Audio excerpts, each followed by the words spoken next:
మిత్రులారా, ఆంధ్రప్రదేశ్ రాష్ట్రం నిర్వహిస్తున్నటువంటి అంతర్జాల సదస్సుకి మీ అందరికీ స్వాగతం పలుకుతున్నాను. అర్సం నిర్వహిస్తున్నటువంటి సాహిత్య కార్యక్రమాల్లో ఇది 198వ ప్రసంగం. మరో 2 వారాల్లో ఈ కార్యక్రమాలు 200వ మైలురాయిని చేరుకోబోతున్నాయి. అలాగే తెలుగులో సాహిత్య చరిత్రలు అనేటువంటి సిరీస్లో ఇది 32వ ప్రసంగం. ఈరోజు ఆచార్య ఏ ఉషాదేవి గారు తెలుగు భాష చరిత్రలు ఒక అధ్యయనం అనేటువంటి అంశం పైన విశ్లేషించబోతూ ఉన్నారు. కార్యక్రమాన్ని అధ్యక్షుల వారు అరసం రాష్ట్ర అధ్యక్షులు రాచపాళెం చంద్రశేఖర్ రెడ్డి గారిని అధ్యక్షత వహించవలసిందిగా ఆహ్వానిస్తున్నాను. ముందుగా కార్యక్రమాన్ని ప్రారంభించే ముందు రేపు 9వ తేదీతో అభ్యుదయ రచయితల సంఘం ఏర్పడి 90 సంవత్సరాలు పూర్తవుతున్న సందర్భంగా అరసం అఖిల భారత అధ్యక్షులు పెనుగొండ లక్ష్మీనారాయణ గారు దాని ప్రాముఖ్యతని కొద్ది నిమిషాలు వివరిస్తారు.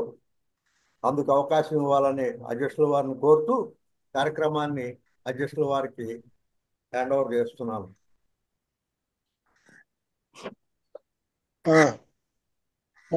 పెనుగొండ గారు మాట్లాడండి సార్.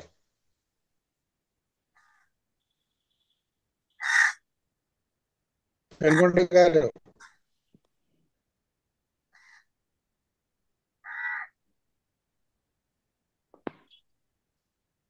మిగతా అందరూ మ్యూట్ చేసుకోండి. ఒకసారి పెనుగొండ గారు మాట్లాడతాను.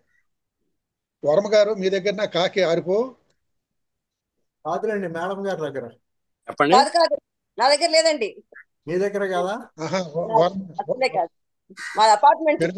పెనుగొండ గారు ఓకే, సరే నేను సరే సరే పెనుగొండ గారు పెనుగొండ మీరు మీరు మ్యూట్ లో ఉన్నారు. పెనుగొండ గారు సైలెంట్ గా ఉన్నారే, అన్మ్యూట్ చేయాలి.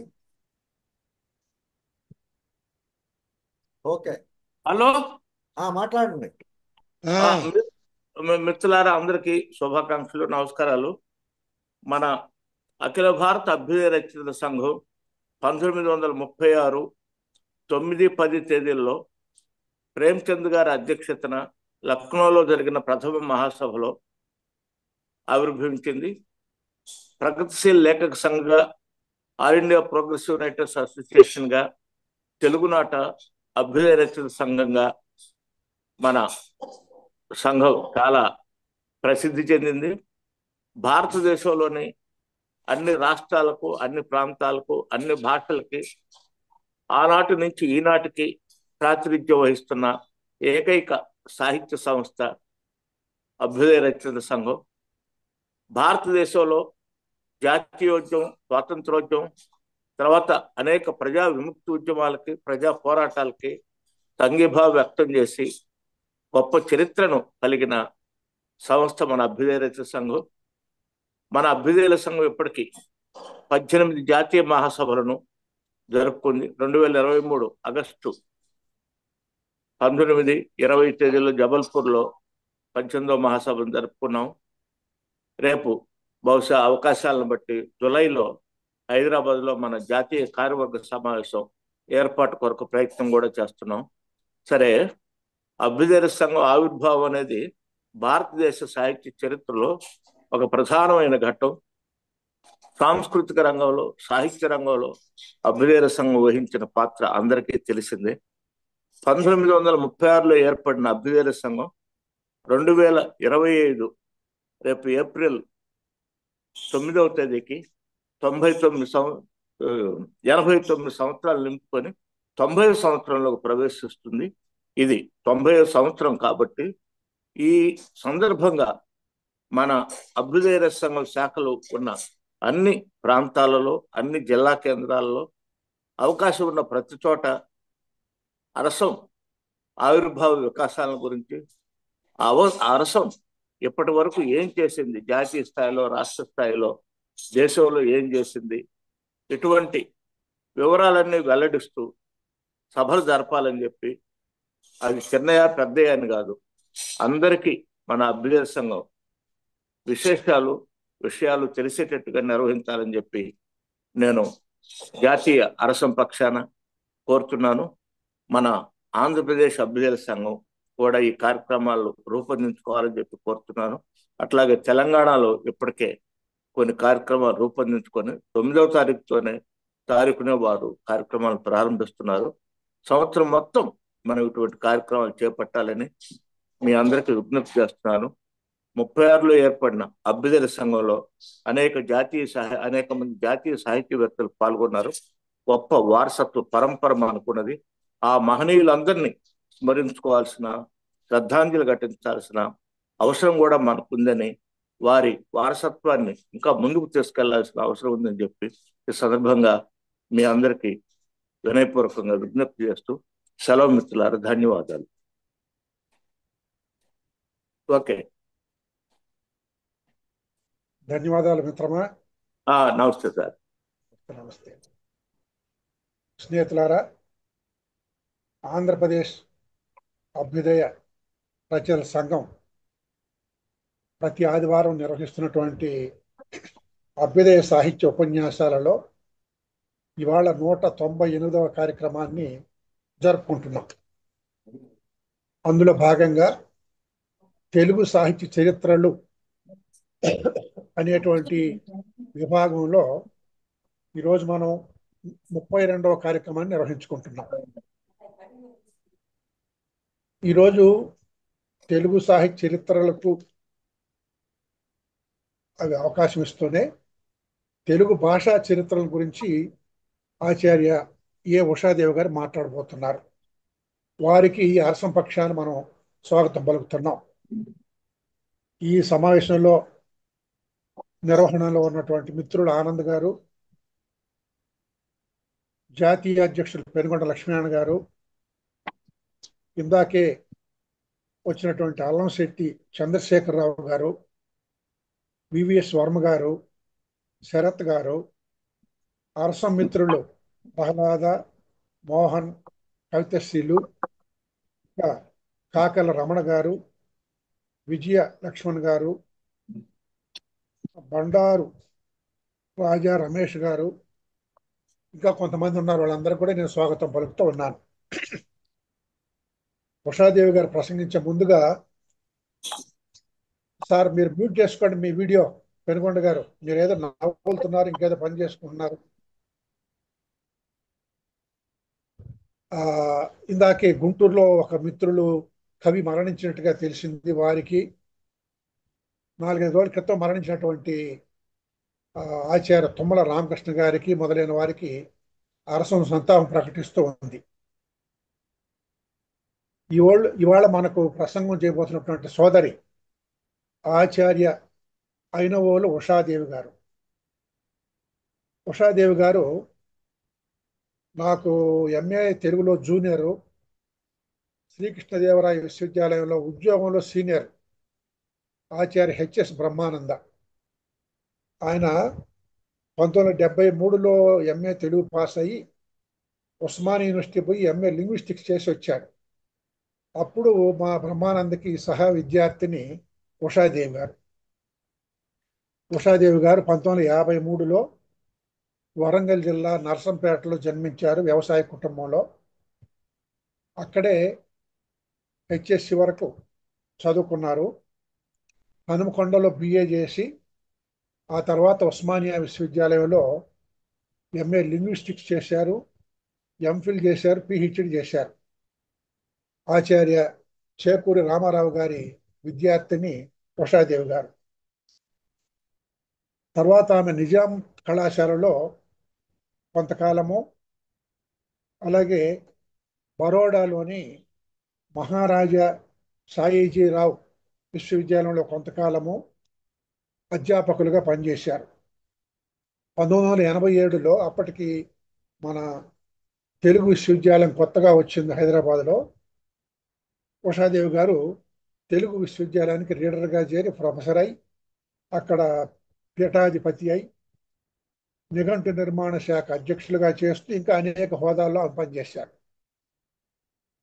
100కు పైగా తెలుగు, ఇంగ్లీష్ భాషల్లో ఆమె పరిశోధన పత్రాలు అనేక సదస్సుల్లో సమర్పించారు. వారు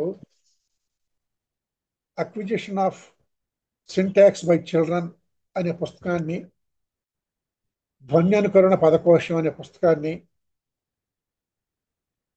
కేంద్ర సాహిత్య అకాడమీకి భారతీయ సాహిత్య నిర్మాతలు అనేటువంటి సిరీస్లో చేకూరు రామారావు గారి మీద మోనోగ్రాఫు, అలాగే మూలఘటిక కేతన అనేటువంటి ప్రాచీన కవి రాసినటువంటి ఆంధ్ర భాష భూషణానికి వ్యాఖ్యానం, ఇవన్నీ రాశారు.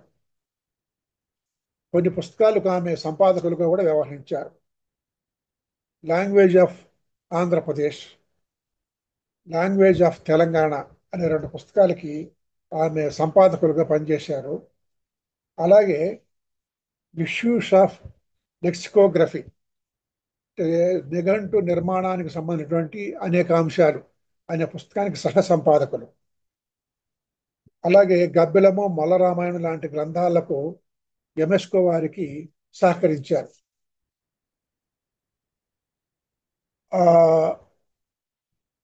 ఉత్తమ ఉపాధ్యాయురాలు పురస్కారం ఆంధ్రప్రదేశ్ ప్రభుత్వం నుంచి ఆమె తీసుకున్నారు. తెలుగు విశ్వవిద్యాలయం నుంచి కీర్తి పురస్కారం తీసుకున్నారు. అలాగే తిరుమల స్వరాజ్యలక్ష్మి పురస్కారాన్ని కూడా అందుకున్నారు.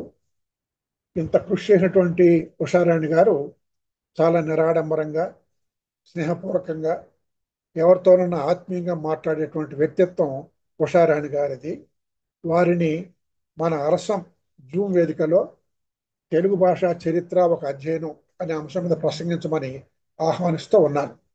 అంటే తెలుగు సాహిత్య చరిత్రలాగే భాషా చరిత్రలు కూడా కొంతమంది రాశారు. తెలుగులో ఆ భాషా చరిత్రలు ఎలా ఎవరెవరు రాశారు, వాళ్ళ మెథడాలజీ ఏమిటి, వాళ్ళ అభిప్రాయాలు ఏమిటి అనేది తెలుసుకోవడానికి మేము ఉత్సాహంగా ఉన్నామా. మీరు మాట్లాడండి.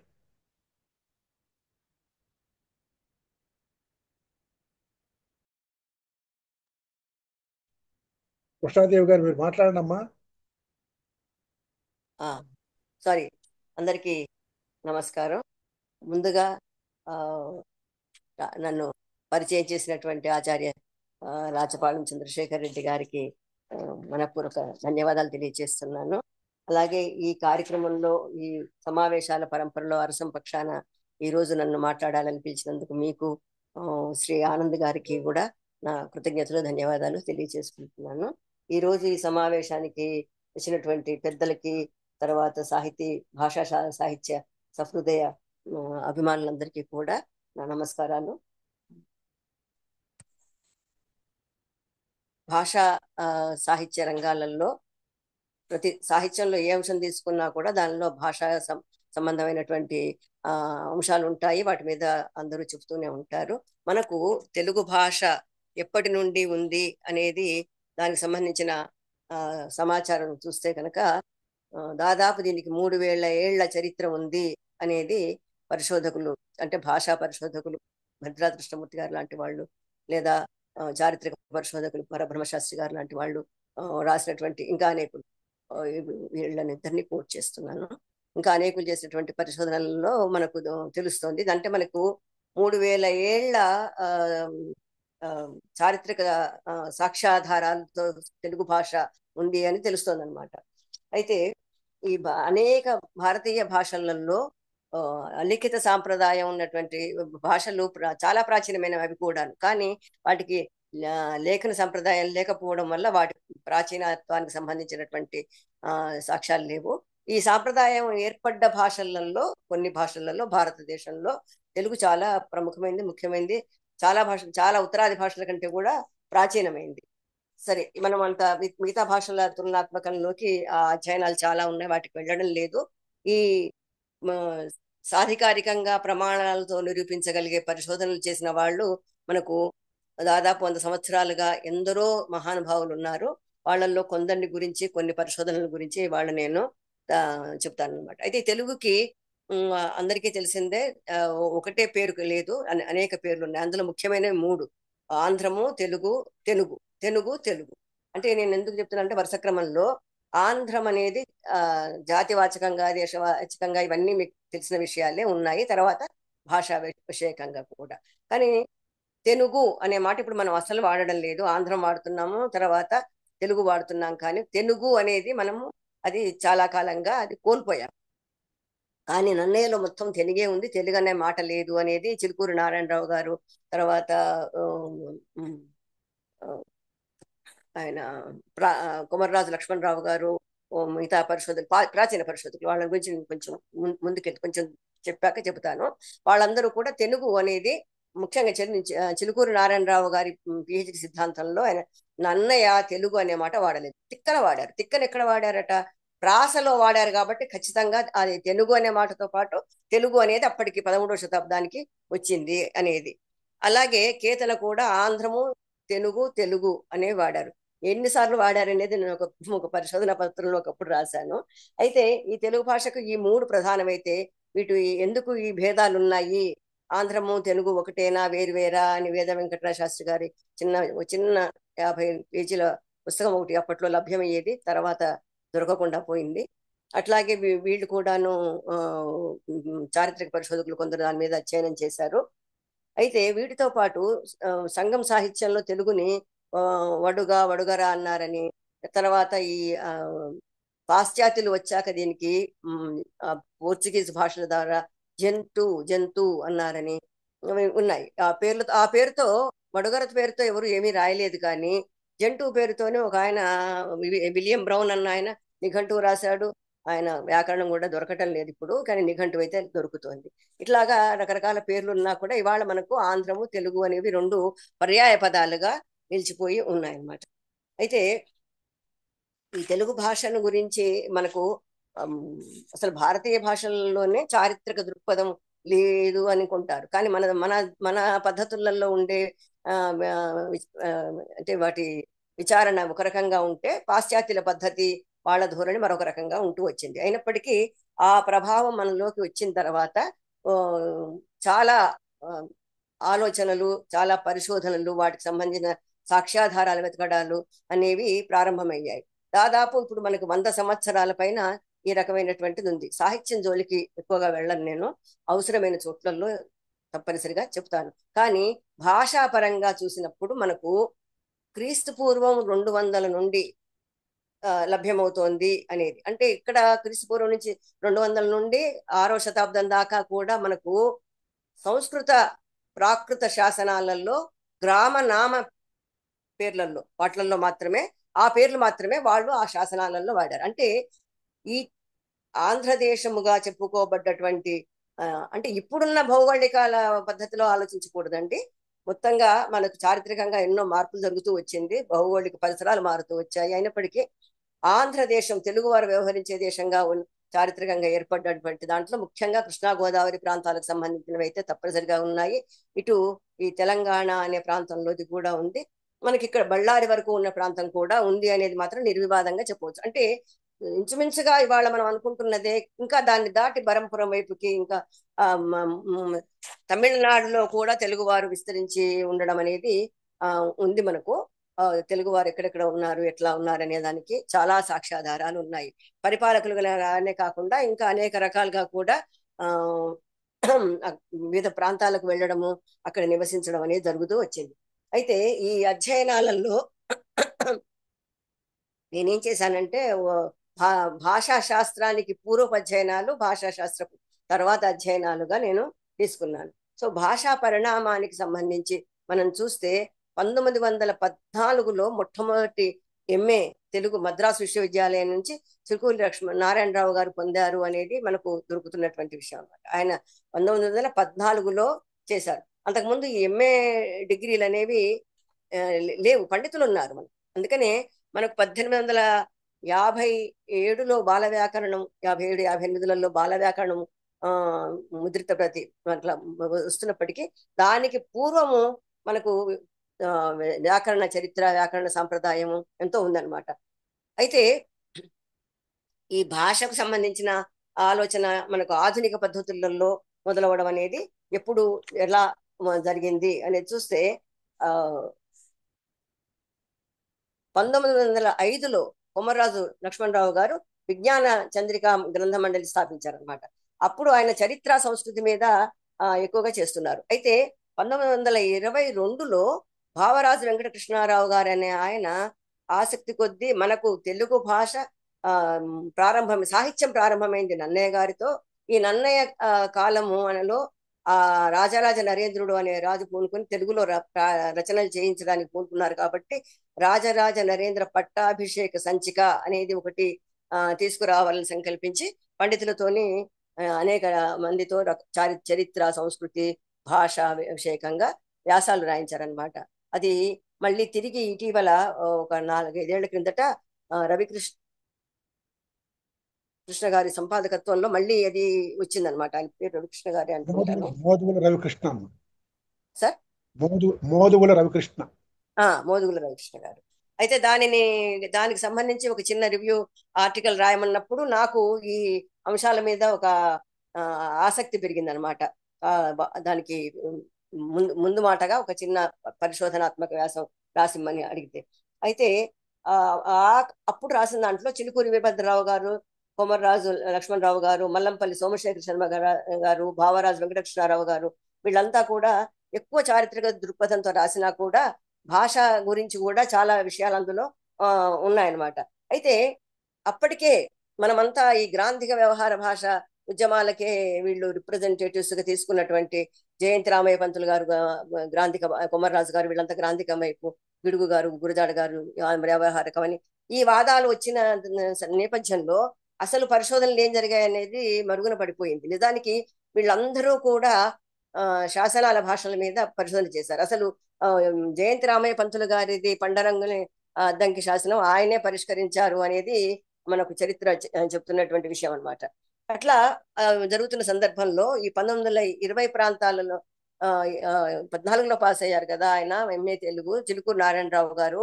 ఆయనకి పిహెచ్డి చేయాలనే ఆలోచన కలిగింది. ఆయన ఏం చేశారంటే నన్నయ్య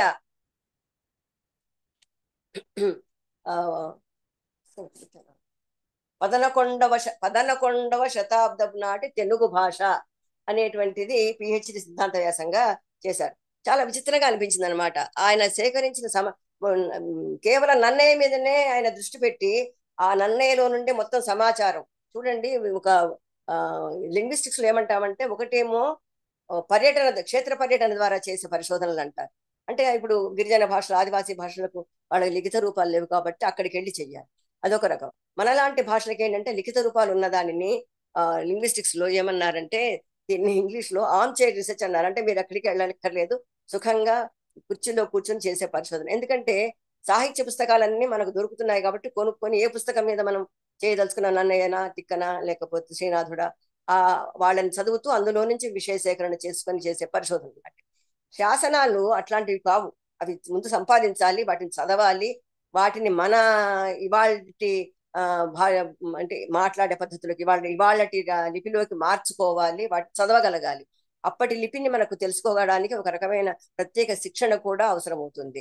అలాగా సంపాదించినటువంటి శాసనాలు, ఆ శాసనాల మీద మళ్ళీ పరిశోధనలు చేసిన వారు ఎవరు, ఎట్లా చేశారు, ఏ రకంగా చేశారు, ఎక్కడెక్కడ చేశారు, ఇవన్నీ కూడా మనకు చాలా ఆసక్తి కలిగించే విషయం అసలు ఆ రోజులలో. అయితే ఇప్పుడు మనం సార్ అన్నట్టుగా చరిత్రలు అని ముందు అన్నారు. నేను అన్నాను తెలుగు భాష చరిత్రలు అని అంటే ఎన్ని రకాలు ఉన్నాయి అనే ఒక అనుమానం వస్తుంది. చరిత్ర అనేది ఒకటే కదా, రకరకాల చరిత్రలు ఉంటాయి. కానీ చరిత్ర రాసిన వాళ్ళు చేసిన దృక్పథాల వల్ల, వాళ్ళ వాళ్ళ వాళ్ళ చారిత్రక దృక్పథాలు లేదా పరిశోధక దృక్పథాల వల్ల వారి శాస్త్రీయ పరిశోధన పద్ధతులే వినియోగించినా కూడా వాళ్ళు రాసినవి భిన్న భిన్నాలుగా ఉన్నాయన్నమాట.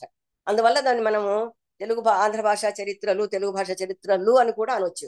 ఎందుకంటే చిలుకూరి నారాయణరావు గారిని మనము చాలా మట్టుకు ఈ కాలంలో మర్చిపోయారు. అంటే ఇప్పుడు వేరే విద్యార్థులు విశ్వవిద్యాలయాల్లో ఇవాళ యువ విద్యార్థులే కాదు, పెద్దలు కూడా చాలా మంది మర్చిపోయారు. ఎందుకంటే ఆయన నిజానికి ఆంధ్ర భాషా చరిత్ర 2 భాగాలుగా వేశారు. అది దాదాపు 1700-1800 పేజీల ఉద్గ్రంథాలు అనమాట అవి. అందులో భాగంగానే ఈ థీసిస్ ను కూడా అందులో చేర్చి ముద్రించారు అప్పట్లో.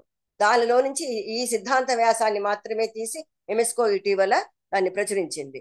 చూస్తే ఆయన అందులో ఏం రాశారంటే, పీఠికలో ఆయన సేకరించినదంతా పోగొట్టుకున్నారంట. చాలా మంది మన అనేక మంది పండితులు పరిశోధకులు వాళ్ళు సేకరించిన అనేక విషయాలను లేదా రాసిన అనేక విషయాలను పోగొట్టుకున్నారని వాళ్ళని గురించిన విషయాలు చదువుతూ ఉంటే చాలా విషాదంగా అనిపిస్తుంది. కానీ ఆయన దానికి సంతోషపడ్డారు. ఎందుకంటే ఆయన మళ్ళీ అంతా సేకరణ మొదలు పెట్టేటప్పటికి ఈ 11వ ఆయన ఎందుకు మార్చారంటే నన్నయ్య అని ప్రారంభించిన ఆయన అప్పటికల్లా దక్షిణ భారత శాసనాలు అనేవి ముద్రితం అవడం వల్ల తెలుగు శాసనాలు దొరికాయి ఆయనకి.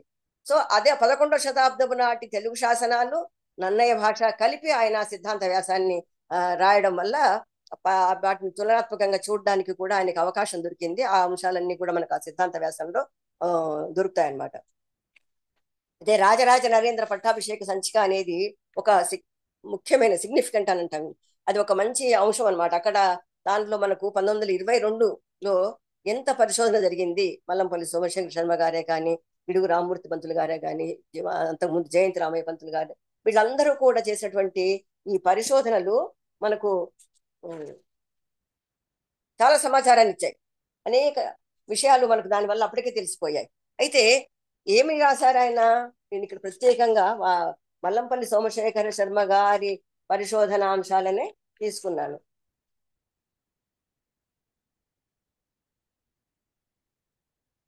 ఆ 11వ శతాబ్దం నాటి తెలుగు భాషలో ఈయన చిలుకూరి నారాయణరావు గారు తెలుగులోని చెప్పినటువంటి అంశాలు 14 అచ్చులు ఉన్నాయి.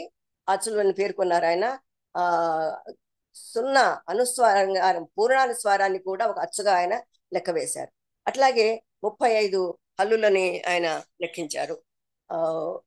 అట్లా 14 అచ్చులు 35 హల్లులు ఆయన చూపించారు. అందులో నుంచి చిన్నేశ్వరి గారు 19 మనకు సంస్కృతం నుంచి వచ్చి చేరాయి అని సూత్రీకరణ చేస్తే ఆయన లెక్క ప్రకారం 14 అప్పటికి 11వ శతాబ్దం నాటికి 14 మాత్రమే చేరాయి.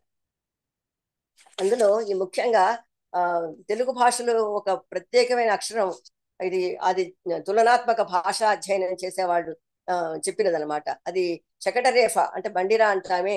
ఆ బండిరాకు దగ్గరగా ఉంటుంది, మధ్యలో గీత ఉండదన్నమాట.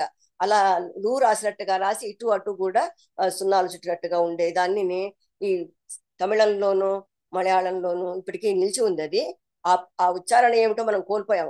రా అంటారని అట్లా ఏదో అంటారు, దాన్ని మనకు ఉచ్చారణ తెలియదు. అది డాగా మారిపోయింది 11వ శతాబ్దం నాటికే. అంతకు ముందే కొంచెం ముందుగానే అది డకారంగా మారిపోయింది అనేది వీళ్ళు ఆ అక్షరాన్ని శాసనాలలో నుంచి చూసి అది ఎట్లా మార్పు చెందుతూ వచ్చింది. ఎందుకంటే ఉదాహరణల పదాలు తీసుకున్నప్పుడు అవి ఎక్కడెక్కడ ఏ రకాలుగా మార్పు చెందింది అనేది. అట్లా మనకు ఈ శాసనాల అధ్యయనాలు ఎవరెవరు ఏ రకంగా చేశారు అనేది చూస్తే ఈయన ప్రతిపాదించిన వాటిలలో చాలా ఎవరు చిలుకూరి నారాయణరావు గారు చేసినటువంటి 11వ శతాబ్దం నాటి భాష సూత్రీకరణలు ఆయన చాలా వరకు చిన్నేశ్వరి సూత్రీకరణలనే తీసుకున్నారు. మీరు కనుక చూస్తే ఈ భావరాజు కృష్ణారావు గారి రాజరాజేంద్ర పట్టాభిషేకంలోనూ ఆయన వ్యాసం ఉంది. అందులోనూ ఏంటి అంతా సూర్యుని ఎత్తి ఇక్కడ పెట్టారా అనిపించేలాగా ఉంటుంది అనమాట. ఈ పుస్తకంలో కూడా అలాగే ఉంటుంది ఆ సూత్రీకరణలన్నీ కూడా. ఆయన దాన్ని నేను అందుకేమీ ఇది చెడుగా అనుకోవడం లేదు. ఆయన ప్రభావం నా మీద ఉండడము, ఈ సూత్రీకరణ అక్కడ సరిగ్గా సరిపోవడం వల్ల ఆ సూత్రము ఈ సూత్రము ఒకటిగానే ఉన్నాయి అని. అయితే 11వ శతాబ్దమే కాకుండా 13వ శతాబ్దంలో కేతన ఆంధ్ర భాషా భూషణం రాశారు. అది చదివితే అది అప్పటికి 11 తిక్కలది నన్నయ్యది ఇద్దరిది కలిపిన భాష అందులో ఉంటుందన్నమాట. ఆయన ఇచ్చిన ఉదాహరణలన్నీ కూడా నాకు ఇది అప్పట్లో ఆ పుస్తకం రిలీజ్ అప్పుడు నా వ్యాఖ్యను ఇంగ్లీష్ అనువాదాన్ని కృష్ణమూర్తి గారు రిలీజ్ చేసినప్పుడు వైస్ ఛాన్సలర్ గారు చెప్పారు, మీరు ఉదాహరణలన్నీ అంటే ఏంటి మీరు వెతికి తీయండి, అందులో నుంచి ఎవరు నన్నయ్య ఉదాహరణలు ఏవి తిక్కల ఉదాహరణలు కొన్ని మాత్రమే నేను చూడగలిగాను. ఎందుకంటే కేతనకు సంబంధించిన పరిశోధన హరిశివకుమార్ గారు చేశారు. ఆయన దగ్గర కూడా నాకు చాలా సమాచారం దొరికింది అనమాట. అట్లా చూసినప్పుడు మనకు ఈ శాసన భాష అనేది ప్రాకృత సంస్కృతాల నుంచి కాకుండా మనకు 6వ శతాబ్దం నుంచి దొరుకుతుంది, 9వ శతాబ్దం నుంచి ఖచ్చితంగా దొరుకుతున్నాయి. అందులో ముఖ్యమైన విషయం ఏమిటంటే శాసనాలన్నీ కూడా వచన రూపంలో ఉంటే 9వ శతాబ్దం నుంచి అంటే ఆ తర్వాత నుంచి కూడా మనదైనటువంటి పద్యాలు అనేది శాసనాలలో అంటే గద్య పద్య రూపంలో శాసనాలు రావడం మొదలుపెట్టాయి. ఈ శాసనాలను పరిశోధించిన వాళ్ళు అది తరువోజ, తర్వాత సీసము ఇలాంటి పద్యాలన్నీ కూడాను ఆటవిలి గీతి అంటే మన దేశీయమైనటువంటి ఛందస్సు అందులో ఉన్న వాటిలలో ఉన్న విషయాన్ని మనకు చూపించారనమాట. అయితే వాటి వివరాల జోలికి వెళ్ళడం లేదు నేను ఇప్పుడు. చాలా ఆసక్తికరమైనటువంటి ఉదాహరణలు మనకు కనపడుతూ ఉంటాయి. మల్లంపల్లి సోమశేఖర శర్మ గారిది ఈ ప్రాచీనాంధ్ర భాషా స్వరూపము అనే రాజరాజేంద్ర పట్టాభిషేక సంచికలో 111 నుంచి 130 మధ్యలో ఉంటుంది. ఆయన నన్నయ్య అనరు, నన్నియ అన్నారు. నన్నయ్య భట్టునకు పూర్వముండిన తెలుగునకు నన్నయ్య భట్టు నాటి తెలుగునకు ఇంచుగా వ్యత్యాసము కలదు అంటూ ఆయన ప్రాచీన శాసన భాష వ్యవహారికం ఆ లిపిలో ఉన్నటువంటి తలకట్టు రాసే విధానంలో తర్వాత కాలంలో మార్పు వచ్చింది. అలాగే శకటరేఫను పోలినటువంటి ఆ ఉచ్చారణ ఆ లిపి కూడా మనకు పోయింది. ఇవి తమిళ మలయాళ భాషల్లో నిలిచి ఉంది, కానీ మనకు డాగా మార్పు చెందింది. అట్లాగే శకటరేఫం అనేది నన్నయ్యలో వ్యత్యాసంగా అంటే భిన్నంగా మేము భాషాశాస్త్రంలో ఏమంటామంటే అది రెండు కూడా భిన్నమైనటువంటి వర్ణాలు.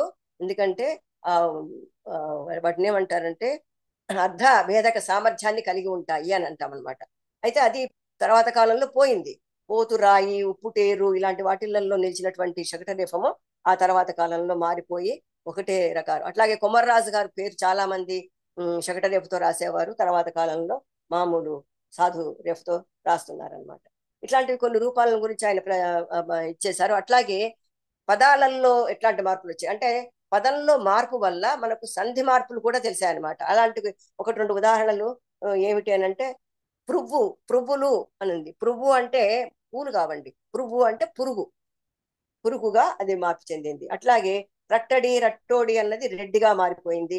ఇలాంటివన్నీ కూడా ఉదాహరణలు మనకు మల్లంపల్లి సోమశేఖర్ శర్మ గారి అప్పటి 1922 నాటి వ్యాసంలోనే, అంటే ఇంకా వాళ్ళు ఇతరత్రా కూడా కొన్ని వ్యాసాలు ఇతరులు కూడా రాసినవి ఉన్నాయి. నేను కొన్ని మచ్చుకు మాత్రమే ఇక్కడ తీసుకుంటున్నాను అనమాట. అయితే ఇక్కడ ఏంటంటే ఉచ్చారణ ఏమిటో ఇప్పుడు మనకు తెలియదు. సాధు రేఫకి శకట రేఫకి ఉండే ఉచ్చారణ భేదాన్ని మనం ఎలా గుర్తించాలి, అది పలికే వాళ్ళు ఎవరు, ఎట్లా పలుకుతారు అనేది మనకు పోయింది. కానీ లేఖన రూపంలో నిలిచే ఉంది. ఇప్పటికీ కొంతమంది పాటించే వాళ్ళు కూడా మనకు ప్రాచీన సాహిత్యాన్ని అభిమానించే వాళ్ళు మనకు దొరుకుతారు. అట్లాగే సంస్కృత అచ్చు రుకారము శాసన భాషా కాలం నాటికే మార్పు చెందింది.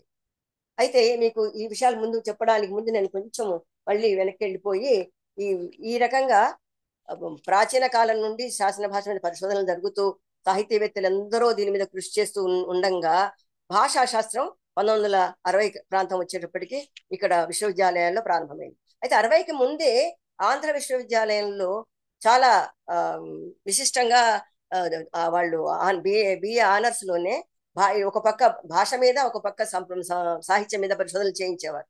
గంటి జోగి సోమయాజి గారు. ఆయన ఆంధ్ర భాష వికాసము అది చాలా పైనీరింగ్ వర్క్ లాగా తీసుకొచ్చి 14 సంవత్సరాల పాటు బోధించినటువంటి విషయాలన్నింటినీ కూర్చి ఆయన దానిని 1947లో ముద్రించారు. దాంట్లో మనకు చాలా సమాచారం. ఆయన ఎందరినో ప్రోత్సహించారు, ఎందరితోనో పరిశోధనలు చేయించారు. అందులో మా గురువు గారు భద్రాద్రి కృష్ణమూర్తి గారు కూడా ఒకరు. ఆయనతోనే మొత్తం ధాతు రూపాలన్నీ కూడా సేకరింపచేశారు. తెలుగు వెర్బల్ బేసిస్ అని చాలా ఉద్గ్రంథం తర్వాత అది ప్రచురితమైంది. అట్లా చేసినటువంటి ఆ పరిశోధన మీరు ఇప్పుడు అది కూడా చాలా మంది సాహిత్య విద్యార్థులు కూడా చదవని పరిస్థితి ఉంది. కానీ ఆంధ్ర భాష వికాసం తప్పనిసరిగా చదవాల్సిన పుస్తకం. అందులో వాళ్ళు ప్రతిపాదించినటువంటి అంశాలు వాళ్ళు ఎంత అధ్యయనం చేశారు. మనం ఒకవేళ ఎప్పుడు పరిశోధనలలో ఏమిటి అని అంటే ఇదే శాశ్వతమైన సత్యము, ఈ పరిశోధన వీళ్ళు చేసిందే సరి నిలిచిపోయేది, ఇంకా ఎవరు చేయక్కర్లేదు అనేది ఉండదండి. కాబట్టి పరిశోధన చేస్తూ వస్తున్న దశలో ఏమైనా మార్పులు జరిగితే అది ఆ పరిశోధన మనం మళ్ళీ కొత్తగా చేసే పరిశోధన వల్ల అది బలపడడమో లేదా దాని పూర్వపక్షం అయిపోయి కొత్త మార్గనిర్దేశనము, కొత్త అంశాన్ని మనం ప్రతిపాదించడము జరుగుతూ వస్తుంది. సైన్సెస్ లోనైనా సామాన్య శాస్త్రాలలోనైనా ఎక్కడైనా కూడా ఇదే పద్ధతి కొనసాగుతుంది. అందుకని ఈ తులనాత్మక అధ్యయనం కాకుండా ఒకే భాషలో ప్రాచీన అర్వాచీన దశలలో ఎలా మార్పులు జరుగుతూ వచ్చాయి భాషలో అనేది చూస్తే 1947 తర్వాత క్రోనలాజికల్ గా చూసినప్పుడు మనకేం కనిపిస్తుందంటే అది చాలా మంది మర్చిపోయారు. పూర్తిశ్రీ గారు అనగానే బాలప్రౌఢ వ్యాకరణాలకు వ్యాఖ్యానాలు రాశారు అనుకుంటారు. ఆయన పేరు టి భాస్కర్ రావు గారు. నాకు అనుకోకుండా ఆ పుస్తకం ఒకటి దొరికింది. దాని పేరు తెలుగు భాషా చరిత్ర, దాని పుస్తకం పేరే. కానీ ఆయన అంతా సంధులు సమాసాలు అక్షరాలు అవన్నీ కూడా రాస్తూ వచ్చారు. చివరి ప్రకరణం మాత్రం తెలుగు భాషా చరిత్ర గురించి రాశారు. అందులో చాలా విషయాలు ఈ పరిశోధకులందరూ చేసినటువంటి వాటిని కొంచెం సారాంశంగా ఇచ్చారు. కానీ ఆ చివరిలో ఆయన చేసిన వ్యాసాంతంలో గ్రంథాంతంలో చేసినటువంటి కొన్ని ప్రతిపాదనలు కొంత వాస్తవికంగా శాస్త్రీయంగా ఉన్నప్పటికీ ఆయన క్రోడీకరించిన విధానం 1940 ఆయన విశ్వవిద్యాలయాల్లో పనిచేయలేదు. నాకు దొరికిన అందులో దొరికిన సమాచారం ప్రకారంగా గుంటూరులో లెక్చరర్గా పనిచేశారు. బిఏ ఆనర్స్ అనే రాసుకున్నారు. కానీ ఎంత ఇవన్నీ అధ్యయనం చేశారంటే చాలా పద్ధతిగా అవన్నీ వివరాలు ఆయన సిస్టమాటిక్ గా రాసి అందులో ఆ పుస్తకం చేశారు. చాలా శిథిలావస్థలో ఉన్న పుస్తకం ఒకటి నాకు ఇటీవల దొరికింది. అది 1964లో వచ్చాయి. అయితే 1961లోనే కోరాడ మహదేవ శాస్త్రి గారు ఇక్కడి నుంచి మనకు భాషా శాస్త్ర అధ్యయనాలు దొరుకుతాయి. స్ఫూర్తిశ్రీ గారిది భాషా శాస్త్ర శిక్షణ కాదు, కానీ ఆయన తెలుగు భాషా చరిత్ర మీద రాశారు. నేను ఇందులో కొంత ఈ పిల్లల కోసము ఒక రకమైనటువంటి పరీక్షలకు పోటీ పరీక్షలకు ప్రిపేర్ అయ్యేటువంటి తెలుగు భాషా చరిత్రలకు సంబంధించిన గ్రంథాలు రాసినవి తీసుకోవడం లేదు, వాటిని గురించి చెప్పడం లేదు. కానీ ఆ గ్రంథాలు కూడా మనకు పనికొస్తాయి చదువుకోవడానికి, అవగాహన చేసుకోవడానికి. కానీ వాటిలో పరిశోధనలు లేవన్నమాట, స్వీయ పరిశోధనలు లేవు వాటిని. అయితే ఇది 1960లలో తెలుగు అన్ని చాలా చోట్లలో తెలుగు మన భాషా శాస్త్ర శాఖలు ఏర్పడక ముందు కూడాను తెలుగు భాషా శాస్త్రంలో శిక్షణ పొందినటువంటి వారు శాసన భాష మీద పరిశోధన చేయాలి. అంటే ఏంటి, ఎవరెవరు చేశారు అనేది మనం ముందుగా తెలుసుకుంటే అందులో ఉన్న ప్రతిపాదనలు ఏమిటనేది చేయొచ్చు. సమయం తక్కువ అవుతుందేమో, చెబుతాను నేను. అయితే ఆ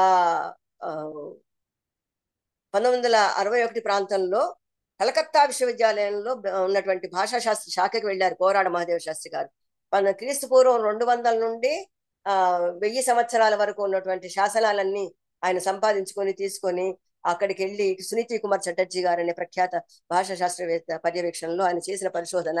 అది ఆ సిద్ధాంత గ్రంథాలు చాలా మటుకు ఆ రోజులలో తెలుగు సిద్ధాంత గ్రంథాలైనా ఇంగ్లీష్ లోనే రాసేవాళ్ళు కాబట్టి ఇది భాషా శాస్త్ర సిద్ధాంత గ్రంథం భాషా శాస్త్ర శాఖలో కాబట్టి ఇంగ్లీష్లో రాసిన దాన్ని ఎస్వి యూనివర్సిటీ అంటే వెంకటేశ్వర యూనివర్సిటీ వాళ్ళు 1969లో అచ్చు వేశారు. తర్వాత ఆయన కొంతకాలం ఎస్వి కాలేజీలో కొంతకాలం ఎస్కే యూనివర్సిటీలోను పనిచేశారు. అయితే ఆయన ఆ పుస్తకాన్ని కనుక చదివితే అప్పటికే ఎంత శాసన భాషలో వచ్చిన పరిణామం, దాని పేరే హిస్టరీ ఆఫ్ తెలుగు లాంగ్వేజ్ అన్నమాట. అప్పటి వరకు వచ్చినటువంటి పరిణామ క్రమం అంతా కూడా ఆయన అందులో చేశారు. మన దురదృష్టం ఏమంటే ఆ పుస్తకాలు కూడా లభ్యం కావడం లేదు, కొంత ఇంటర్నెట్ లో దొరుకుతోంది. అయితే ఆ అధ్యయనం మొత్తం హిస్టారికల్ గ్రామర్ ఆఫ్ తెలుగు అనేది ఆయనతో ప్రారంభమైంది, మా కోరాడ మహదేవ శాస్త్రి గారితో. కానీ అదే సమయంలో దాదాపుగా ఇంచుమించుగా ఆంధ్ర విశ్వవిద్యాలయంలో బూదరాజు రాధాకృష్ణ గారు 11వ శతాబ్దం నాటి వరకు కూడా, అంటే 11వ శతాబ్దానికి కొంచెం పూర్వమును అప్పటి 11వ శతాబ్దం వరకు వచ్చినటువంటి శాసనాల మీద బూదరాజు రాధాకృష్ణ గారు సిద్ధాంత వ్యాసం రాశారు. అప్పటి నుండి 14వ శతాబ్దం వరకు కందప్ప చెట్టి గారు అనే ఆయన ఎస్వి యూనివర్సిటీలో ఆయన సిద్ధాంత వ్యాసం తయారు చేశారు. ఇవన్నీ కూడా వాళ్ళ లైబ్రరీలలో ఈ గ్రంథాలన్నీ ఉన్నాయి. ఈ అముద్రిత పిహెచ్డి సిద్ధాంత వ్యాస గ్రంథాలుగా అక్కడ ఉన్నాయి. ఆ తర్వాత 1401 నుండి 1899 అది ఎందుకు పెట్టారంటే అప్పటికి శాసనాలు అనేవి రావడం అనేది ఆగిపోయింది, సంస్థానాల వాళ్ళు వేసే శాసనాలు కూడా ఆగిపోయాయి అన్నమాట. అంటే ఏంటి, క్రీస్తు పూర్వం 200 నుండి క్రీస్తు శకం 1899 వరకు వచ్చినటువంటి అనేక శాసనాలలో ఎంపిక చేసినటువంటి శాసనాలతో అధ్యయనం చేసిన వాళ్ళు, అంటే అనేక శాసనాలను మనకు దాదాపుగా శాసన భాష సంబంధించిన ఒక సమగ్రమైన పరిపూర్ణమైన అంటే వీలైనంత వరకు అటువంటి సమాచారం లభ్యమవుతుంది అనమాట. దీని మీద కేకే రంగనాచార్యులు గారు ఉస్మానియా విశ్వవిద్యాలయంలో ఆయన పరిశోధన చేశారు. అయితే బూదరాజు గారిది కందప్ప చెట్టి గారిది అముద్రితంగా ఉన్నప్పటికీ కేకే రంగనాచార్యులు గారిది ఉస్మానియా విశ్వవిద్యాలయం ప్రచురించింది. అయితే ఇవన్నీ చూస్తే కనుక అయితే మన సమాచారం ఎలా దొరుకుతుంది, మరి వీళ్ళందరూ ఏం చేశారు, వాటిల్లో వాళ్ళు ప్రతిపాదించిన అంశాలు ఏమిటి అనేది తెలుసుకోవాలి కదా మనము. అయితే అది మనకు తెలుగు భాషా చరిత్ర అని భద్రాద్రి కృష్ణమూర్తి గారు సంపాదకత్వంలో వెలువడి ఉన్నటువంటి అది ఆంధ్ర సాహిత్య పరిషత్తు వేసింది మొదట్లో, తర్వాత తెలుగు విశ్వవిద్యాలయం కిందకి వచ్చేసింది. చాలా తొమ్మిది 10 ముద్రణలు పొందింది అది. దానిలో వీళ్ళందరూ ఏం చేశారంటే బోధరాజు గారు, తర్వాత కందప్ప చెట్టి గారు, వీళ్ళందరూ వ్యాసాలు రాశారు ముఖ్యమైన అంశాలను. కోరాడ మహదేవ శాస్త్రి గారు, తర్వాత కేకే రంగనాథాచారి. కోరాడ మహదేవ శాస్త్రి గారు కావ్య భాష రాస్తూ ప్రాచీన భాషను, శాసన భాషను కూడా కొంత అందులో చెప్పారనమాట. ఇది కొంత మనకు అప్పటి తర్వాత ఇంకా కేకే రంగనాథాచార్యులు గారి తర్వాత మనకు కావ్య భాషల మీద వారు చేయించిన, అంటే 74 వరకు చేయించిన పరిశోధనలలో విరుదరాజు రామరాజు గారు వాళ్ళు కావ్య భాషలో చేసినటువంటి పరిశోధనలు మనకు లభ్యమవుతాయి. కావ్య భాష ఎలా, రూపం ఎలా ఉంది, మార్పులు ఎలా చెందాయి అనేది ప్రధానంగా తెలుసుకోవాలంటే మనకు కోరాడ మహాదేవ శాస్త్రి గారి వ్యాసం బాగా పనికి వస్తుంది అనమాట. అయితే వీళ్ళందరి ప్రతిపాదనలు ఏమిటి, ఇందులో మనకు దొరికేది ఏమిటి, అనేక రకాలైనటువంటి భాషా పరిణామాన్ని, ఉచ్చారణ పరిణామాన్ని, తర్వాత లిపి పరిణామాన్ని కూడా మనం తెలుసుకుంటాం దీంట్లో. అయితే మన ఇంతకుముందు నేను చెప్పినట్టుగానే అవి అక్కడి నుండి కూడా 14వ శతాబ్దం 15వ శతాబ్దం వచ్చే వరకు కూడా ఈ రకమైనటువంటి మార్పులు ఉన్నాయి. అంటే ఆల్రెడీ మనకు ఇంతకుముందు చెప్పుకున్నట్టుగా శకటరేఫ రూపమైనటువంటి లాంటిది ఏదో ఆ ఉచ్చారణ పోయి అది డకారంగా మారిపోయింది. అలాగే కొన్ని తలకట్టులు రాసే విధానంలో మార్పు వచ్చింది. ఇలాంటివి లిపి రూప పరిణామాలు. కానీ అవి కాకుండా ఇంకా తెలియనటువంటి పరిణామాలు కొన్ని ఉన్నాయి. అవి అక్షరాలకు సంబంధించినవి కొన్ని, తర్వాత అక్షర రూపాలకు సంబంధించినవి ప్రధానంగా. అవి ఎట్లా మార్పు చెందాయి వాటిల్లో కొన్ని మాత్రం చెప్తాను నేను. ముఖ్యంగా తెలుగులో ఈ అచ్చురుకారం మనకు సంస్కృతం నుంచి వచ్చింది. ఈ అచ్చురుకారం, ఋషి అనే పదాలలో ఉండేటువంటి అచ్చురుకారము పోయి సాధు రేఫమే రూనే రాయడం అనేది ఏదో ఇటీవల కాలంలో చేస్తున్న పొరపాటు లాగా, ఈ మధ్య కాలంలోనే ప్రవేశపెట్టినటువంటి విధానం లాగా అనుకుంటారు చాలా మంది. కానీ ఇది శాసన భాషలో మనకు మొదటి నుంచి వస్తుందన్నమాట. అంటే దానిని 2 రకాలుగా ఇంటర్ప్రిట్ చేయొచ్చు. ఎట్లా అంటే దాని మీద చెక్కినటువంటి రాళ్ల మీద, ఇతరత్ర రాగిరేకుల మీద రాసినటువంటి ఆ లేఖకులు పండితులు కాకపోవడం వల్ల మార్చారు, వాళ్ళకు తెలియక రాశారేమో అనేది, వాటిని గురించి కూడా వీళ్ళు రాశారు. లేఖన దోషాలు ఎలా ఉంటాయి, లేఖన మార్పులు ఎలా ఉంటాయి, ఇవి 2 భిన్న భిన్న విషయాలు అనమాట. అట్లాగే ఈ అచ్చురుకారం పోయి రుకారంగా రాయడం అనేది. తర్వాత బహువచనంలో మనకు తెలుగులో లుకారమే కాకుండా ళు ఉంది, కానీ ప్రాచీన కాలంలో బిందు పూర్వక రు ఉండేదన్నమాట. అంటే వాండ్రు అట్లా. ఒకటే ఉదాహరణ చెప్తున్నాను మీకు. అలాగే తెలుగులో ఇది పెట్టలేదు మనకు, ఆ ప్రాచీన కాలంలో వీళ్ళు రాయలేదు. ఐ ఔ అనేది డిఫ్థాంగ్స్ అంటాం భాషా శాస్త్రం, ఫొనెటిక్స్ లో, ధ్వని శాస్త్రంలో. ఎందుకంటే 2 అచ్చులు కలిసిపోయి ఒకటిగా ఏర్పడతాయి అనమాట. ఇంగ్లీష్ లో ఎక్కువ ఉన్నాయి అవి, చాలా ఉంటాయి ఇంగ్లీష్ లో. అయితే మనకి 2 ఉన్నాయి, ఐ ఔ. అవి సంస్కృతం నుంచి వచ్చాయి మనకు. ఎందుకంటే అక్కడ ఐశ్వర్యము, ఔషధము అనేవి ఐతోని ఔతోని రాయాలి. కానీ శాసన భాష కాలం నుంచి కూడా తెలుగు మాటలను వాటిని 5 అనాలనుకోండి, 5 కాకుండా ఆ ఈ దు అని అకారంతో మొదలుపెట్టి రాయడము, ఇలాంటివన్నీ కూడాను 2 రూపాలు వచ్చాయన్నమాట. అవును, అవును, ఇలాంటివన్నీ కూడా చాలా రకాల రూపాలలో ఇట్లా రాయడం అనేది ఏర్పడడం వల్ల దీనికి సూత్రం తయారు చేయాల్సి వచ్చింది. ఇవి తెలుగు మాటలకే ఇలా రాస్తారు, కానీ సంస్కృతం నుంచి మనం తెచ్చుకున్నటువంటి మాటలకు మాత్రం అవి ఐ ఔ అనేవి, అంటే సంధి అక్షరాలే రాయాల్సి ఉంటుంది అనేది మార్పు. అయినప్పటికీ రాసేవాళ్ళు చాలా మంది ఉన్నారు మనకు. ఆధునికంగా రచయితలు, బాగా పేరు పొందిన రచయితలు వాటిని అలా విడగొట్టి రాసేవాళ్ళు కూడా మనకు ఉన్నారు చాలా మంది. తర్వాత మనకు ముఖ్యమైనటువంటిది తాళవ్యకరణం. ఇది చారిత్రక పరిశోధనలలో కన్నడంలో కివి అంటే మనం చెవి అంటాం, అలా కాదండి. తెలుగులోనే మనకు మా శాసన భాషా పరిణామంలో మనకు కేయు, కేసి అనే రూపాలు ఉండేవి ఒకప్పుడు. అవి చేయు, చేసి అంటే చాగా మారిన తాళవ్యకరణం చెందక ముందు రూపాలు కూడా మన భాషలో ఉండేవన్నమాట. అయితే ఇక్కడ ఈ తాళవ్యకరణ అనేది ఎప్పటి నుంచి ప్రారంభమైంది అనేది కూడా మనకు తెలుస్తుంది. అట్లాగే లేఖన రూపంలో ఒకటి ప్రాచీన కాలం నుంచి అర్వాచీన కాలం వరకు కూడా గుర్తించింది. అంటే ఏమిటి, మన మహాదేవ శాస్త్రి గారు మొదలుకొని బూదరాజు, కందప్ప చెట్టి గారు, తర్వాత కేకేఆర్ గారు ఏమిటి అని అంటే అక్షరాలను కలిపేసి రాయడం అనమాట. అంటే అయినా అని రాయాల్స్తే ఈ రాసి నా ఒత్తిపడం, గనుక అని రాయాలంటే నాకు కావొత్తిపడం, ఇలాగ రాయడం అనేది ఒక లిపిలో కనపడేటువంటి ఒక ముఖ్యమైన రూపం. అయితే మీలో ఎవరికైనా కనుక పాత కరణాలు రాసే పద్ధతి తెలిసి ఉంటే వాళ్ళు ఇలాగే ఏది మన రామారావు గారు వచ్చి పట్టువారి పనులను కరణాలంతా తొలగించే వరకు కూడా వాళ్ళ పహాణీ గ్రంథాలలో నేను ఇవి చూశాను అనమాట. ఇలాగే రాసేవాళ్ళు, అంతా కలిపి కలిపి కలిపి రాసే ఉండేవాళ్ళు. తెలుగు ముత్యాలలాగా రాయడం అనేది ఇప్పుడు లేదు, అంతా గొలుసు కట్టు రాతలాగా ఉండేదన్నమాట. అట్లాగే ఔపవిభక్తిక రూప మార్పులు ఉండేవి. ఔపవిభక్తి రూప మనం ఔపవిభక్తికాలంటే ఆధునికంగా ఈ టి తి అని చెప్పుకుంటాం.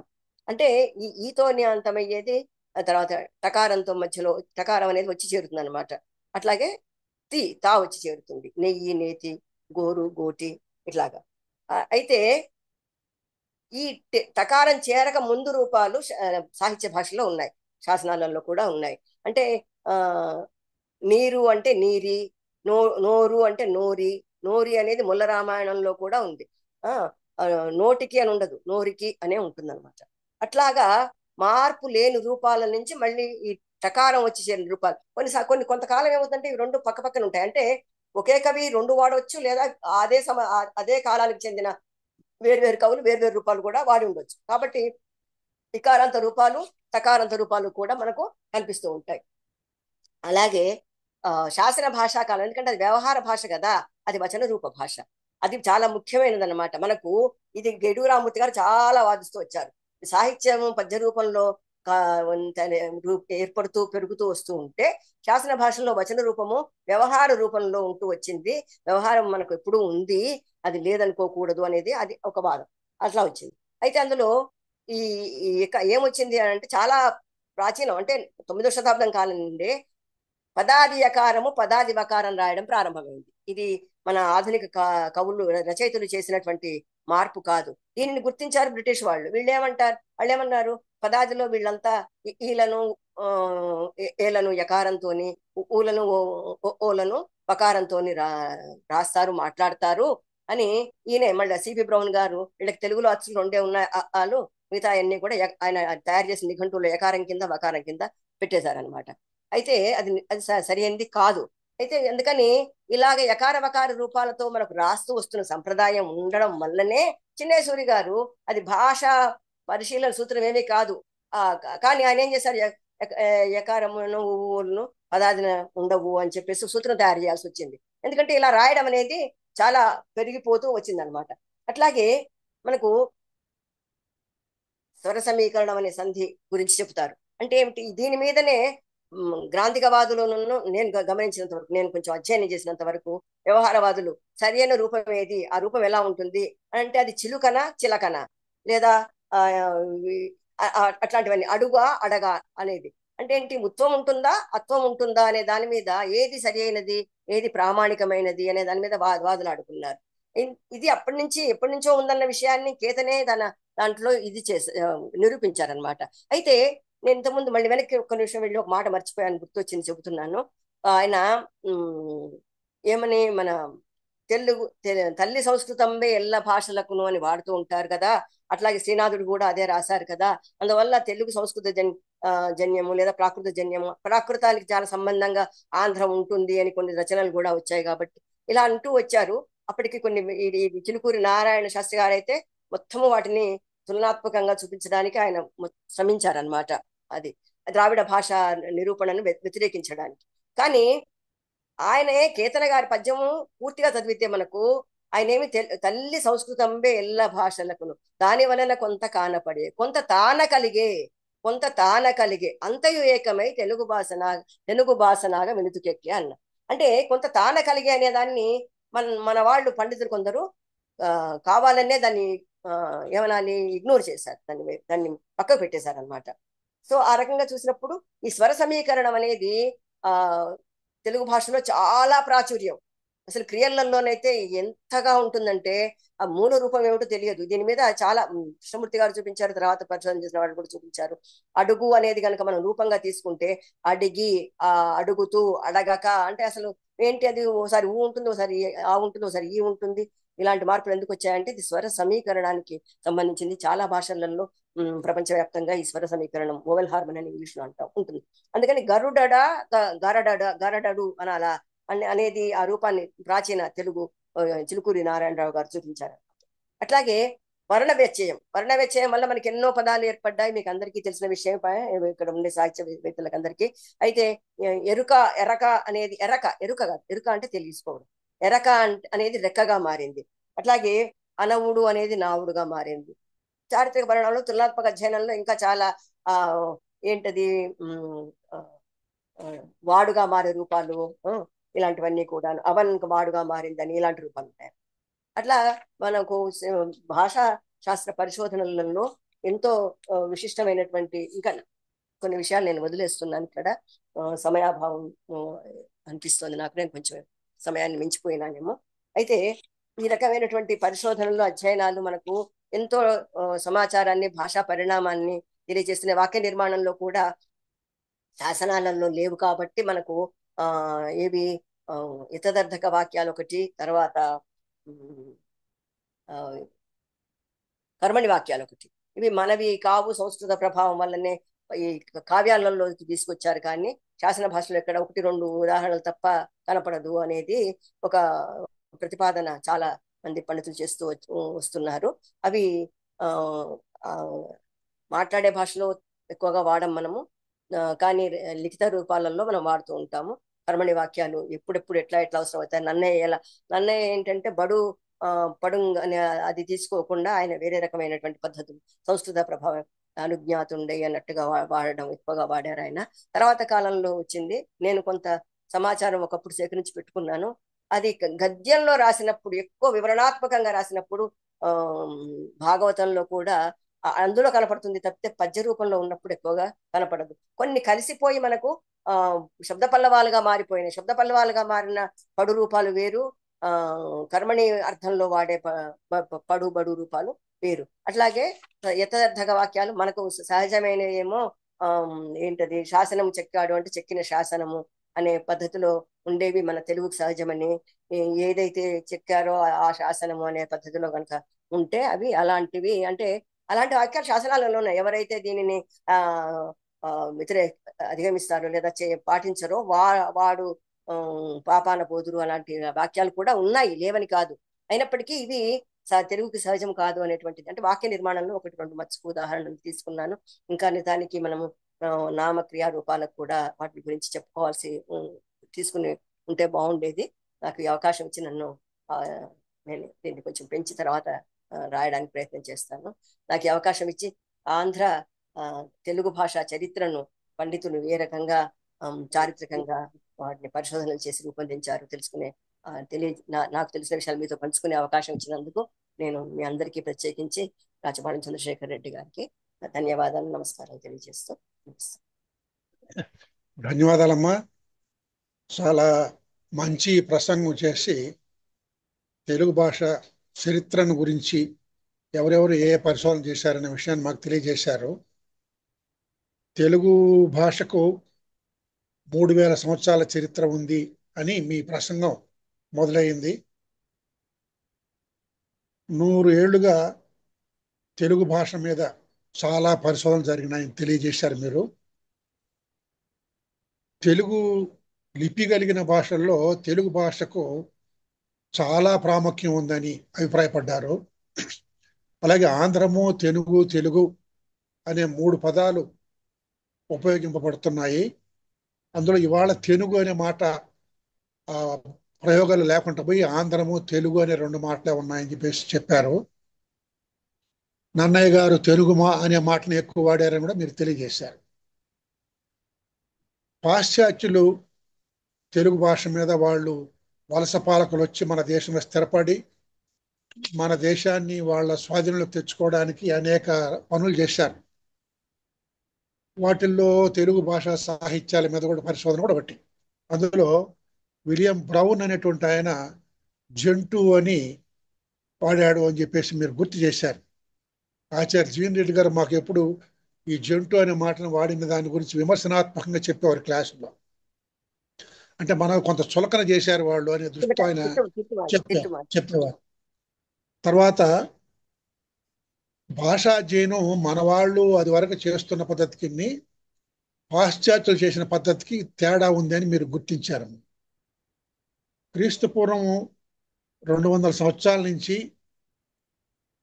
తెలుగులో తెలుగు ప్రాకృతము తెలుగులో శాసనాలు లభిస్తున్నాయి. క్రీస్తుపూర్వం 200 సంవత్సరాల నుంచి 600 దాకా ఒక రకము, 600 తర్వాత మరొక రకం అని చెప్పేసి మీరు అందులో గ్రామాల పేర్లలో మాత్రమే తెలుగు పదాలు ఉన్నాయి అని మన వాళ్ళు గుర్తించినట్టుగా మీరు మాకు తెలియజేశారు. తర్వాత చిలుకూరు నారాయణరావు గారు మొట్టమొదట మద్రాసు విశ్వవిద్యాలయంలో తెలుగులో పరిశోధన చేస్తూ ఆయన 11వ శతాబ్దం నాటి తెలుగు భాష అనే టైటిల్తో నన్నయ్యను మిళితం చేసుకొని పరిశోధన చేసి చెన్నై సూరి ప్రతిపాదించిన సూత్రాలన్నీ ఆయన ప్రమాణంగా తీసుకొని ఆయన కూడా పరిశోధన చేశారని మీరు తెలియజేశారు. తర్వాత తొలి రోజుల్లో ఎక్కువ మంది శాసనాల మీద పరిశోధన చేసినట్టుగా మీరు మాకు తెలియజేశారు. అందులో ఈ భాషా చరిత్రలు ఎంతమంది రాసినా అన్ని ఒక రకంగా ఉండవు, వాళ్ళ ఆలోచనలు బట్టి అనేక రకాలుగా ఉంటాయని చెప్పేసి మీరు భావించారు. తర్వాత మల్లంపల్లి సోమశేఖర శర్మ గారు వీళ్ళందరూ ఎలా పదాలు నన్నయ్య అనేదాన్ని నన్నయ్య అన్నారని చెప్పేసి కూడా మీరు మాకు తెలియజేశారు. ఇందులో గంటిజోగి సోమయాజి గారు ఆంధ్ర విశ్వవిద్యాలయంలో అనేక సంవత్సరాలు పాఠ్య బోధన చేసి ఆంధ్ర భాష వికాసం అనే గ్రంథాన్ని ప్రచురించారని, తర్వాత భాస్కర్ రావు అంటే ఈయన స్ఫూర్తిశ్రీ గారమ్మా.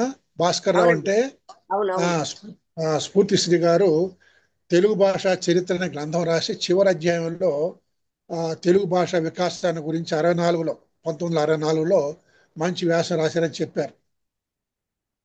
తర్వాత 1961లోనే కోరాడ మహాదేవ శాస్త్రి గారు సునీత్ కుమార్ చటర్జీ గారి పర్యవేక్షణలో హిస్టరీ ఆఫ్ తెలుగు లాంగ్వేజ్ మీద పరిశోధన చేశారని క్రీస్తు పూర్వం 2000 సంవత్సరాల నుంచి క్రీస్తు శకం 1000వ సంవత్సరం దాకా వచ్చిన శాసనాల మీద పరిశోధన చేశారని తెలియజేశారు. ఆ తర్వాత బోధరాజు రాధాకృష్ణ గారు, కందప్ప శెట్టి గారు వీళ్ళు అటు ఆంధ్ర యూనివర్సిటీలోను ఇటు వెంకటేశ్వర యూనివర్సిటీలో కూడా ఈ శాసనాల భాషను సమగ్రంగా అధ్యయనం చేశారని తెలియజేశారు. కె రంగనాథాచార్యులు గారు కూడా ఉస్మానియా విశ్వవిద్యాలయంలో పరిశోధన చేశారని తెలియజేశారు. ఇందులో వీటన్నిటి సమాహారంగా బోధరాజు భద్రరాజు కృష్ణమూర్తి గారి అంటే ఇప్పుడు మనకు భద్రరాజు కృష్ణమూర్తి గారికి ముందు కొంతమంది ఉన్నారు పరిశోధకులు, చిలుకూరు నారాయణరావు వాళ్ళందరూ మొదటి తరం వాళ్ళు అనుకుంటే మోడర్న్ లింగ్విస్ట్ ఆధునిక భాషా శాస్త్రవేత్తలు భద్రరాజు కృష్ణమూర్తి, చేకూరు రామారావు, జిఎన్ రెడ్డి వీళ్ళంతా వస్తారు. బోధరాజు రాధాకృష్ణ వీళ్ళు. మీరు బ్రహ్మానంద, కాశినేని రామారావు మీరంతా 3వ తరం భాషా శాస్త్రవేత్తలు నేను అనుకుంటూ ఉంటానమ్మా. ఇవన్నీ కలిపి ఈరోజు మాకు తెలియజేసినందుకు ఆంధ్రప్రదేశ్ అభ్యుదయ రక్షణ సంఘం తరఫున మీకు హృదయపూర్వకంగా నేను శుభాకాంక్షలు తెలియజేస్తున్నాను, కృతజ్ఞతలు తెలియజేస్తున్నాను. మీరు మరొక్కసారి మాకు ఈ గ్రాంధిక వ్యావహారిక భాష వాద వివాదాలు వీటిని గురించి మీకు తీరికైనప్పుడు మాకు ఇంకొక ప్రసంగం చేస్తే బాగుంటుందని ఇప్పుడే మిమ్మల్ని నెక్స్ట్ సబ్జెక్ట్ చేస్తున్నారు. ఎందుకంటే అది శైవ వైష్ణవ యుద్ధాల కన్నా ఏమ్మా క్రికెట్ మ్యాచ్లో భారత పాకిస్తాన్ యుద్ధం కన్నా ఈ గ్రాంధిక వ్యావహారిక భాషా యుద్ధం చాలా తీవ్రమైనటువంటిది. దాని గురించి ఇప్పటి వాళ్ళకు బాగా తెలియాల్సిన అవసరం ఉందమ్మా. అందుకోసం మీరు మరొకసారి మీ తీరికని బట్టి మాకు ఆ విషయం మీద ప్రసంగించండి. ధన్యవాదాలు సార్. ఇది ఒకటి చెప్తాను సార్, ఆయన పుస్తకానికి అడ్జుడికేటర్ మన మహాదేవ శాస్త్రి గారి పుస్తకానికి అడ్జుడికేటర్ అనుకుంటాను థామస్ బరో గారు అని ద్రావిడ భాష మీద చాలా అధ్యయనం చేశారు. ఎమ్మెనో గారు, బరో గారు కలిసి ఆయన రాసిన దాంట్లో నుంచి ఒక వాక్యం ముందు మాటలో return Telugu had been used for some 4 centuries engraved in stone inscriptions before Nannaya. ఆ 400 శతాబ్దాలు, ఆ 4 శతాబ్దాలు అంటే 400 ఏళ్ళు నన్నయ్యకు పూర్వము మనకి వచ్చిన మార్పు ఏమిటంటే మన కేవల వచన రూపంలో నుంచి వచన పద్య సమ్మిళిత రూపాలు శాసనాలలో రావడం అనమాట. పట్టంబు గట్టిన మీకు అవన్నీ తెలుసు కదా సార్, నేను చెప్పలేదు అవన్నీ, వాటిని చదవడం ఎందుకు, అందరికీ తెలిసిందేనని.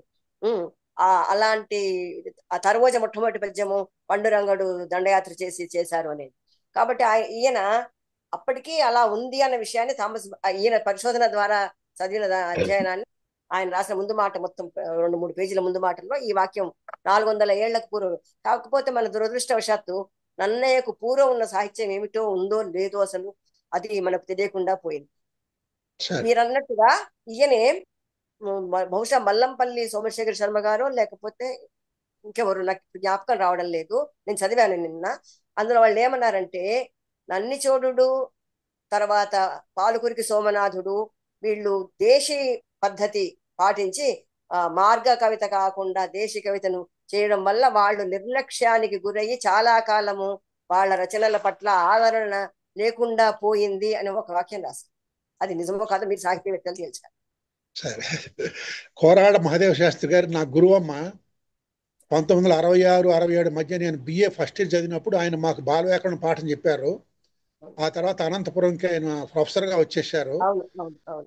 నేను అక్కడ లెక్చర్గా చేరినప్పుడు ఆయన మాకు head of the department, special officer కూడా అన్నమాట. మహాదేవ శాస్త్రి గారి తండ్రి గారు కోరాడ రామకృష్ణయ్య గారు మీకు బాగా తెలుసు. దేశీ ఆంధ్ర భారత కవితా విమర్శనం అనే గ్రంథం, గొప్ప గ్రంథం రాశారు.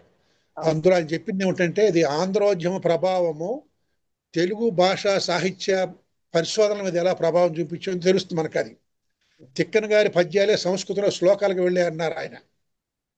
సంస్కృత తాళపత్ర గ్రంథాల్లోకి తిక్కన గారి పద్యాలు శ్లోకాలుగా వెళ్ళాయని చెప్పేసి చెప్పారు ఆయన. ఆ కోరాడ రామకృష్ణయ్య గారు గొప్ప ఫైలాలజిస్ట్. ఆయన వారి తండ్రి కోరాడ రామచంద్రయ్య గారు అనుకుంటాను. తొలితరం నాటక రచయితల్లో ఒక ఆయన కోరాడ అని వస్తుంది ఆయన పేరు. రామచంద్రయ్య గారు అనుకుంటాను, కోరాడ రామచంద్ర శాస్త్రి. ఇది పెద్ద గొప్ప పండిత వంశం వారదు. అందులో మహాదేవ శాస్త్రి గారు మీరు అన్నట్టు మంచి భాషా శాస్త్రవేత్త అయ్యారు. సాహిత్య చరిత్ర కూడా రాశాడు, తెలుగు సాహిత్య చరిత్ర కూడా రాశారు. మిత్రులారా, ఇంకెవరైనా మేడం గారు మాట్లాడిన దాని మీద ఏమైనా అభిప్రాయాలు ఉంటే చెప్పండి, ప్రశ్నలు ఏమైనా ఉంటే అడగండి.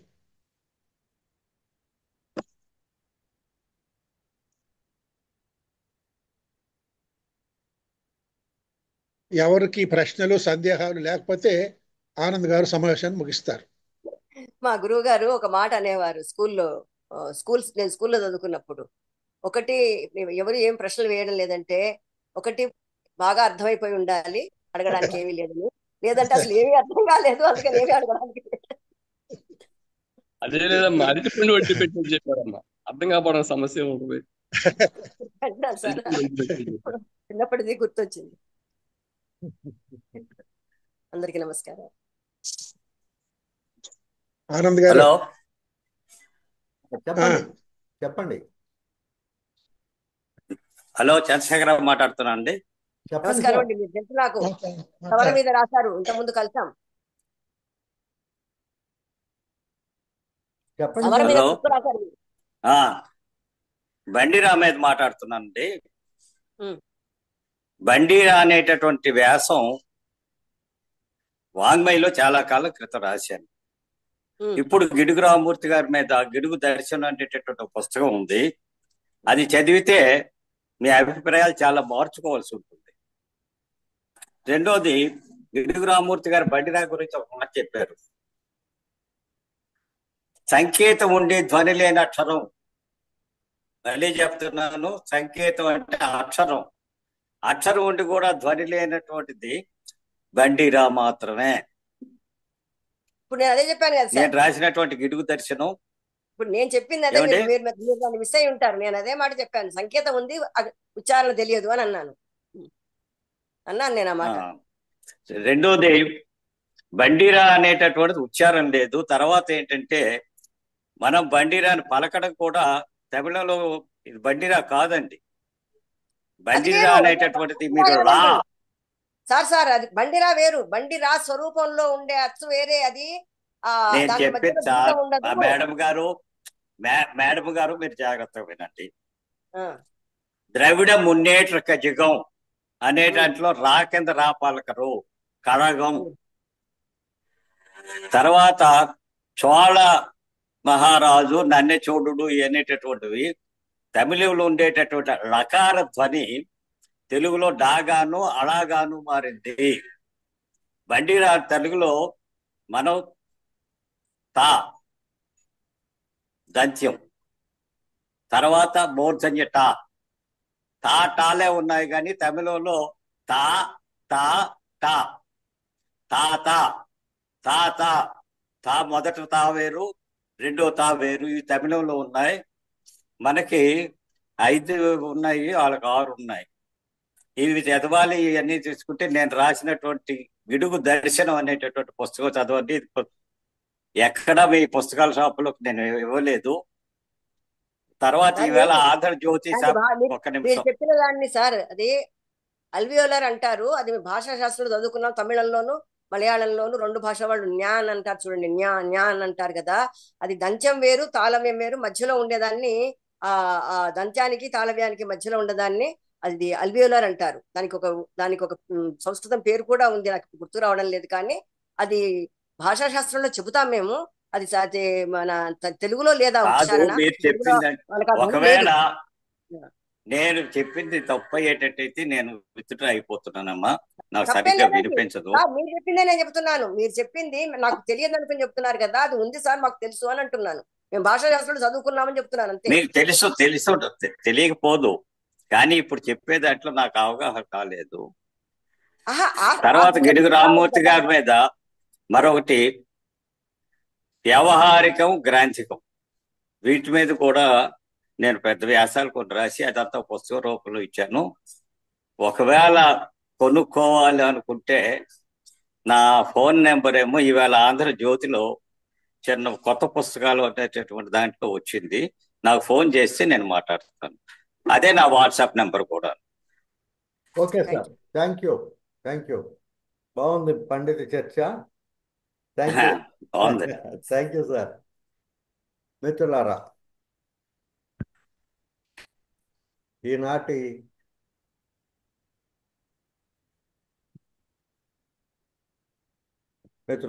ఓ మంచి ప్రసంగాన్ని, ఆలోచనాత్మకంగా తులనాత్మకమైనటువంటి ప్రసంగాన్ని అందించినందుకు ఆచార్య ఉషాదేవి గారికి మనందరి పక్షాన ధన్యవాదాలు తెలియజేస్తున్నాను. వచ్చే వారం దివాకర్ల వెంకటావధాని గారి ఆంధ్ర వాంగ్మయ చరిత్రం గ్రంథం పైన ఆచార్య ఆర్ రాజేశ్వరమ్మ గారి ప్రసంగం ఉంటుంది. అయితే 8వ తేదీ అంటే మంగళవారం నాడు